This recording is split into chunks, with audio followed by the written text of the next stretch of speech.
Hey Mary, what is the best way to find and purchase a used car? Craigslist, Facebook Marketplace. How about buying it from your Aunt Lynn? I don't have an Aunt Lynn. I do. So actually it's my wife's aunt that we purchased this 2015 Subaru Outback from.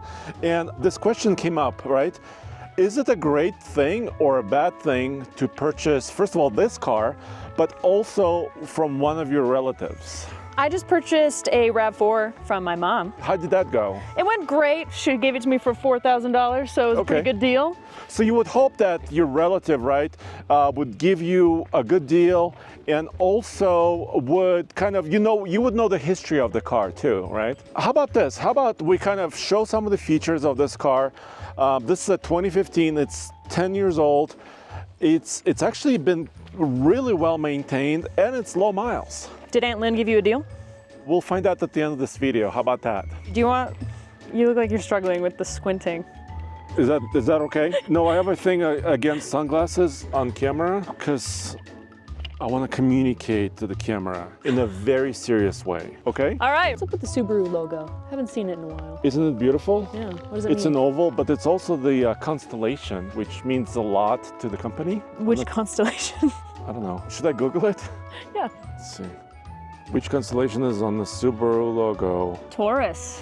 Taurus. Okay. Are you a Taurus? No, I'm an Aquarius. I'm a Virgo. So this car is not for me. Is that what that means? So what is the most important thing that you think about when buying a used car? Does it work? Yeah, that's a good question, right? Because it's not just about the powertrain. It's also about the car because it has to be a daily driver, right? When you're buying a used car, you probably need it every single day. So does this one still work? Yes, let's get inside. Let me show you. First of all, Mary, what do you think about the condition of the seats, the dashboard? Immaculate. Right? So Aunt Lynn and her husband Jeff, I mean, they took care of this really, really well. So let me start this up and I can show you a couple things here. Mary, listen to this. There's something very Subaru about the way that engine starts. Yeah, for sure. If you know, you know, but like if you don't know, you don't know. But like that boxer engine, there's just something about that sound. They also have a 6-cylinder. So like 6 arms going. First of all, AC works. It's kind of a hot day today. Yeah. So that's really important. Heated seats work. Beautiful. Did you know that this car also has 2 eyes? There are cameras up here that I can show you from the outside, but there's a camera here and there's a camera here. This is part of what Subaru calls the eyesight system, which is an adaptive cruise control system. You see that? It's like googly eyes. Yeah, it's googly eyes. Does that still work? Googly eyes work. I'll show you. We'll take this for a drive. Does the sunroof work? Yeah, it does. This also has a bike rack, even though I don't know if I'll ever use it. Or we could put a ski rack, like my wife and I and the family, we go skiing, mountain skiing. As opposed to desert skiing. A couple more things. I said this is pretty efficient. This number, lifetime MPG of 43.5. I don't know if I can trust this. This sounds incredibly great, and I'm skeptical. But I reset my trip meter. Can you show over here? 26.5. So that sounds more reasonable. Yeah, that sounds more believable. I do a lot of highway driving, so like 75 miles an hour on a toll road coming to the office and back. So this is my most recent driving in this car. So getting like 28, 27, 28, 30 mpg sounds very plausible and reasonable. Look, it's got nice like wood trim on this piece. There's a little bit of, I think, fake wood here maybe. So it actually looks pretty nice. And this is my button to enable the EyeSight adaptive cruise control system that I can use in a moment. The radio, I have a trouble switching presets. Do you see this? Mm-hmm. Doesn't want to switch. Oh, that switched. Oh, that works. Yeah. So actually, a lot of this stuff works. Hazards work.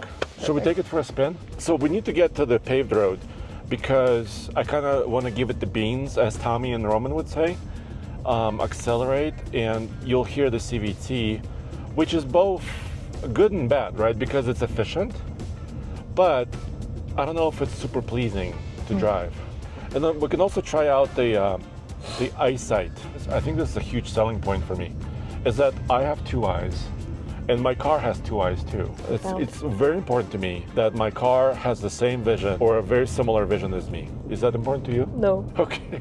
They had that system in some other Subarus before that, but the Outback is like one of their best sellers. And they brought this technology here in 2015. This was back when we were actually reviewing Subarus. Long story, if you've been watching TFL, you kind of know the backstory. If you don't know the backstory, is that we have no relationship with Subaru these days. So here, are you ready? Yeah. Here's acceleration. That was full throttle.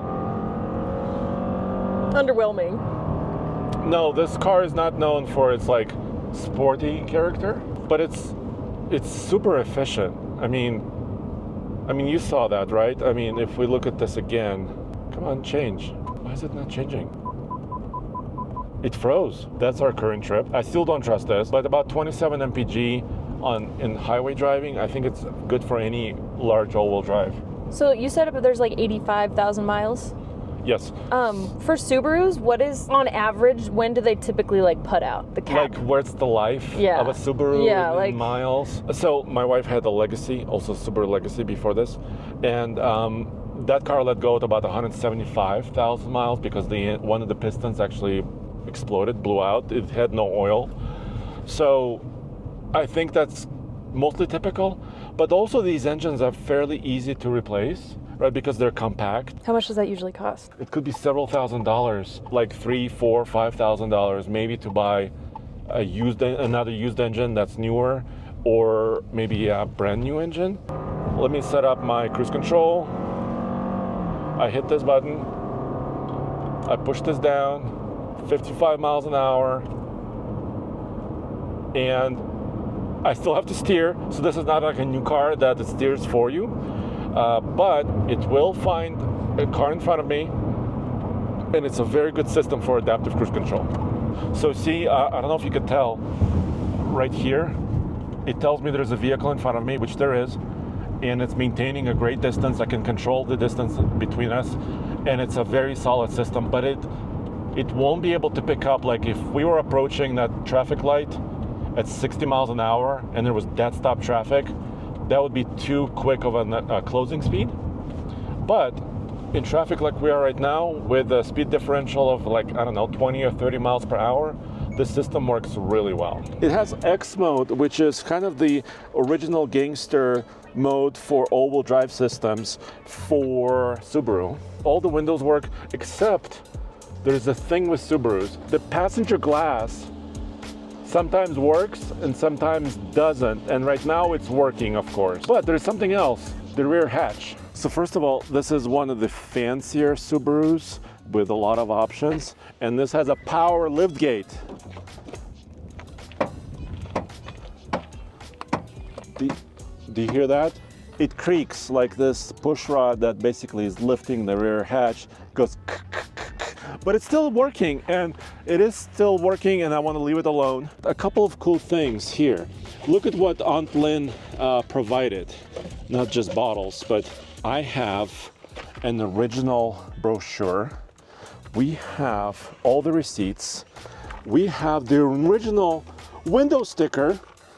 So see, this is a positive, I think, of buying from a relative or a person you know, because you have all the history. Usually, at least. And they were the original owners. So this is a one-owner car. Also, I have touch-up paint, so in case you scratch something.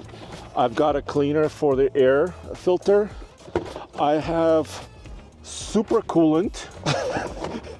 And I have oil that came with this car. Why is there oil? These are known to burn oil. Let's look in the engine bay. Why is there always a 4Runner when we're filming? That was a big sigh. You know, it's dangerous of filming with you because you never know what will end up in the video and what will be cut. So this is a very important part of buying a used car, is actually knowing what is it like mechanically. And first of all, just take a look. Almost no dirt, right? This is immaculate. I can't believe this. It's pristine. This car has 86,000 miles approximately, and the engine bay is pristine. Even the battery, like the terminals, look pretty clean and covered. Basically, Lynn's husband, Jeff, was changing his own oil and was very meticulous about every aspect of this car. It was serviced. I have all the records, except one thing. So my wife and I used to own almost an identical car to this, a 2015 Subaru Outback in a different color, and it would burn oil.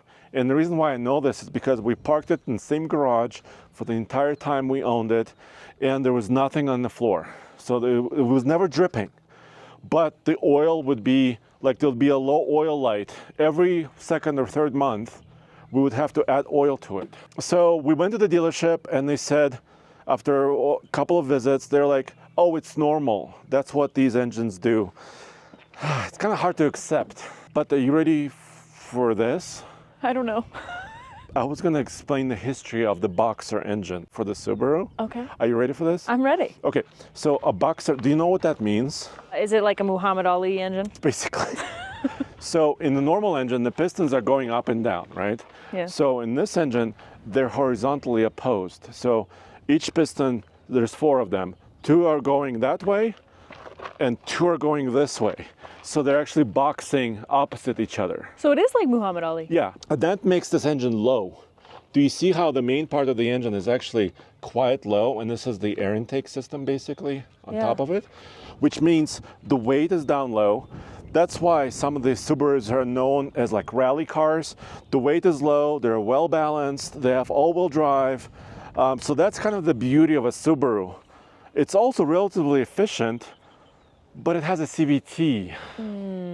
So I think these engines are known to be a little bit, they use oil, but they're also fairly good in my opinion. And you know all the work that Jeff did on it. Yes, and also the dealers did on it. We have all the receipts. Right. So as far as that is concerned, I feel pretty good. So you might be asking, like, what are some of the other things to look out for in a used car when buying one? And I've learned a lot over the years. For example, speaking with Toby, our mechanic, you want to check out the brakes. Sometimes you can just look inside the wheel and see how smooth the rotor is. Don't touch it because it could be hot, but you could kind of see the life of the brake pads if you know what to look for.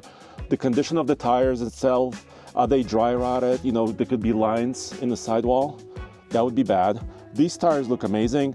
Look at, there's no scratches on these wheels. So it was never curbed. So whoever the driver was pretty careful, especially on the passenger side like this. Sometimes you see a curb rash of them running over a curb. Sometimes you could see scratches if they took it off-road. This may be scratched. So from looking at this wheel and tire and going around the car, I can see that this car was well taken care of because the tires look great. The wheel itself looks great. The rotor looks great. The brake pads, I have some records. If you look under the engine bay, under the hood, you could check for oil condition. So it's not oily. So it's not like milky. If it was milky, that means maybe the coolant is inside the engine oil, which would be very bad. That means the head gasket may have gone out. Condition of the belts inside. Condition of the lights. These ones are pretty good. A little bit scratched, maybe. It seems like the only thing this car doesn't have going for her is how old she is.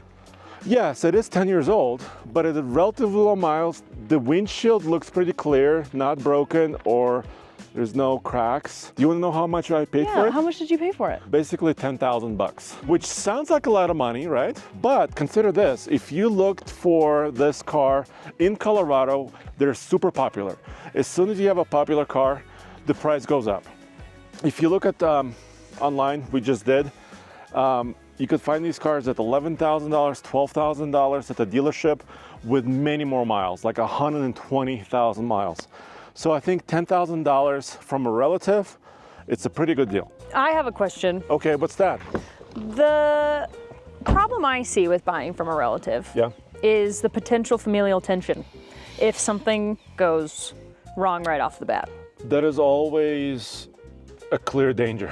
So when you're buying it at the dealership or buying it from a person you don't know online, right? There's other negatives about that, but the positive is that it's a business transaction and it ends right there, right? Yeah, it's literally not personal, it's business. Exactly. But with family, it's always a little bit personal. So let's say this car breaks tomorrow Yeah. The transmission explodes or something else happens to it, and then we have to see Aunt Lynn at Thanksgiving.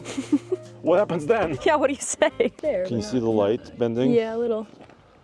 So I have a story about this. Apparently, I believe it was Lynn, but Jeff was talking to me about this. Something happened in their garage where I think maybe Lynn made a tight turn or something fell from in the garage. But that's the benefit also about buying it from somebody you know. What is happening there? Do we still have all 4 tires? When you buy it from somebody you know, you have those stories, you have the understanding about how the car was used, and where it was and how it was driven, and I have all this. So I think to answer that question we opened with, is it a good idea to buy from a relative? In this case, I say heck yeah, it's a really good idea. What do you think? Yeah, I agree with you. In this case, it seems like a really good deal. Aunt Lynn did not do you dirty. No. But I think relatives can.